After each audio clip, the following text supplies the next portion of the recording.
David yang sebenarnya. Dret, dret, dret. Ponsel David berdering. Dia mengambil ponselnya dan melihat nama asistennya di sana. Ada apa, Joy? Tanya David. Tuan, kita ada rapat pagi ini. Apa Tuan sudah dalam perjalanan? Setengah jam lagi klien kita akan tiba, ucap Joy, asisten David dari seberang sana.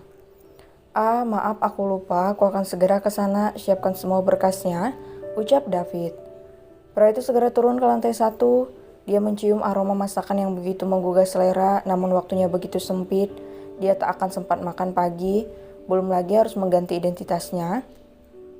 Ayo makan kak, semua sudah siap, ucap Diandra. Dian, bisa tidak buatkan saja bekalku, aku akan membawanya. Aku sedang terburu-buru, sepertinya tidak akan sempat kalau akan makan di sini, ucap David. Ada apa? Kenapa kau terburu-buru? Tanya Pasco yang sudah tiba di sana sejak tadi, begitu juga dengan Outnell. Arjan, ucap David dan langsung dipahami oleh mereka. Baiklah, tunggu sebentar, ku siapkan, ucap Diandra berlari ke dapur dan menyiapkan bekal suaminya. Padahal bisa saja David pergi tanpa harus bawa bekal, tetapi dia ingin menghargai usaha istrinya. Dia dengan cepat membungkus makanan untuk suaminya, semuanya lengkap di wadah yang diberikan Joel padanya. Bergerak dengan lincah, bahkan keempat pria itu sampai takjub melihat betapa lincahnya Diandra menyiapkan semua keperluan David. Wah, aku jadi iri kau mendapatkan seorang istri yang cekatan, bisik Outnell sambil menepuk bahu David. Kau benar, balas David dengan senyum tipis di wajahnya. Diandra membawa bekal suaminya dan memberikannya pada David. Ini sudah semua, jangan lupa dihabiskan, ucap Diandra. Terima kasih banyak, ucap David dengan senyuman mengembang di wajahnya membuat Diandra benar-benar terpana. Jantungnya kembali berdegup kencang. Melihat wajah suaminya membuat wanita itu merona dan malu-malu sendiri. Aku pamit ya, ucap David sambil menepuk pucuk kepalanya Diandra. Hati-hati, ucap Dian yang dianggukkan oleh David. Pasco, Joel, dan Outnell kini bernapas lega sebab sahabat mereka itu sudah tidak dingin lagi pada istrinya. Sepertinya David terkena sihir semalam, sehingga kutukan Raja Esnya sudah mencair dalam satu malam. Hahaha, kekek Outnell sambil menatap kepergian David.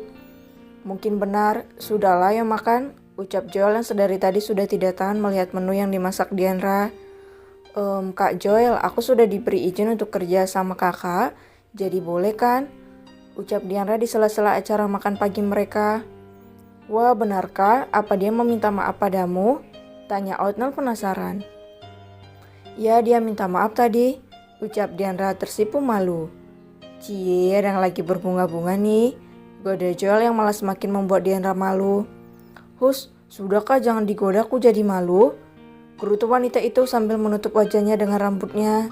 Haha, mereka semua tertawa melihat tingkah Diandra yang malu-malu kucing. Sementara mereka menikmati makan pagi mereka. David sudah berada di dalam mobil bersama asistennya yang menjemputnya di persimpangan jalan menuju rumah mereka. Dengan cepat David mengganti pakaiannya di dalam mobil itu. Tentu saja mobil dipasangi sekat pembatas agar supir tidak melihat apa yang dilakukan di sana, apalagi sekretaris yang membawa mobilnya adalah seorang wanita. Pria itu mengenakan setelan jas mahal berwarna biru dongker dengan kemeja putih dan dasi senada dengan jasnya. Rambutnya dirapikan, disisir ke belakang. Perlahan David menyentuh wajahnya, kemudian dia menarik sesuatu dari wajah bagian kirinya. Dia membuka topeng yang menempel di wajah kirinya yang terlihat seperti keloid bekas luka bakar.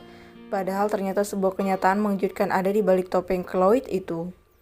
Wajah seorang pria tampan yang tak pernah ditunjukkan ke hadapan publik. Wajah perpaduan antara Eropa dan Asia. Garis wajah yang tegas, mata coklat yang indah, sangat tampan dan berkarisma. Tuan, apa tidak risih memakai benda itu terus-menerus? Tanya Joy yang merupakan orang kepercayaan David yang sudah menemaninya sejak kecil. Joy adalah anak salah satu mantan pelayan di rumah besar mereka yang diangkat menjadi asisten David karena kecerdasan dan kesetiaannya pada keluarga David. Dia sudah tahu semua tentang kehidupan David, dan dia juga yang melaporkan semua kegiatan David kepada sang tuan dan nyonya besar. Joy adalah wanita yang sangat setia, dia benar-benar memberikan seluruh hidupnya untuk majikannya, bukan tanpa alasan. Keluarga besar David lah yang membantu biaya pengobatan sang ibu yang terkena penyakit kanker rahim hingga bisa sembuh dan sehat sampai saat ini. Keluarga David juga yang telah membiayai seluruh kebutuhan Joy, dia dianggap sebagai bagian dari keluarganya besar itu. Bahkan, sebelum bekerja sebagai asisten David, dia diberi pilihan untuk bebas melakukan apa yang dia mau, tetapi dia memilih mengabdi pada keluarga David dan sejak saat itu dia diangkat menjadi asisten David dalam segala hal. Mereka berjuang bersama dari nol membangun perusahaan otomotif Mototech milik David hingga bisa sukses seperti saat ini. Aku mulai terbiasa Joy, tapi mungkin sebentar lagi dia akan tahu wajah asliku, ucap David. Jadi Tuan belum memberitahukan jati diri Tuan pada nyonya muda? Tanya Joy yang tak menyangka kalau istri tuannya mau menikah dengan pria buruk rupa. Aku tahu yang kau pikirkan Joy. Aku juga awalnya terkejut karena dia mau menerimaku dengan wajah menyeramkanku ini. Kupikir dia main-main. Hingga semalam dan hari ini aku sadar kalau dia benar-benar tulus, ucap David. Saya turut bahagia Tuan atas kabar ini. Tidak sabar ingin bertemu dengan nyonya muda, ucap Joy dengan senyum bahagia. Kau akan menyukainya Joy, dia mirip dengan para superwoman kita, hahaha, ucap David sambil tertawa. Wah, saya tidak sabar, belum lagi nyonya besar sudah ribut dan terus menghubungi saya Tuan. Mereka mungkin nekat datang ke Jerman untuk bertemu menantu mereka, ucap Joy. Ya kau benar, tapi belum saatnya Joy. Aku akan memastikan sesuatu dulu, ucap David. Mereka melaju menuju gedung perusahaan milik David. Pria itu keluar dari dalam mobil dengan memakai topeng hitam yang menutupi wajah. Sang Nicholas telah tiba dan tentu saja langsung menjadi pusat perhatian seluruh karyawan.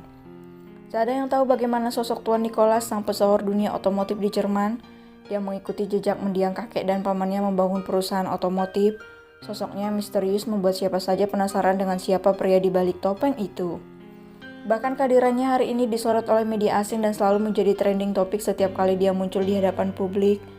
Lain halnya di Indonesia, jika orang lain terkagum-kagum melihat sosok David yang membuat penasaran, keluarga besar pria itu justru terpingkal-pingkal melihat penampilan pria itu di televisi.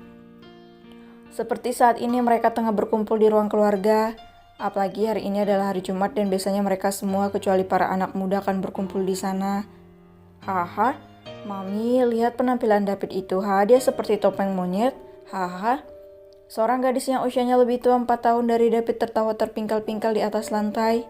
Kau benar, dia seperti sedang melakukan pertunjukan topeng monyet. Apa-apaan topengnya itu?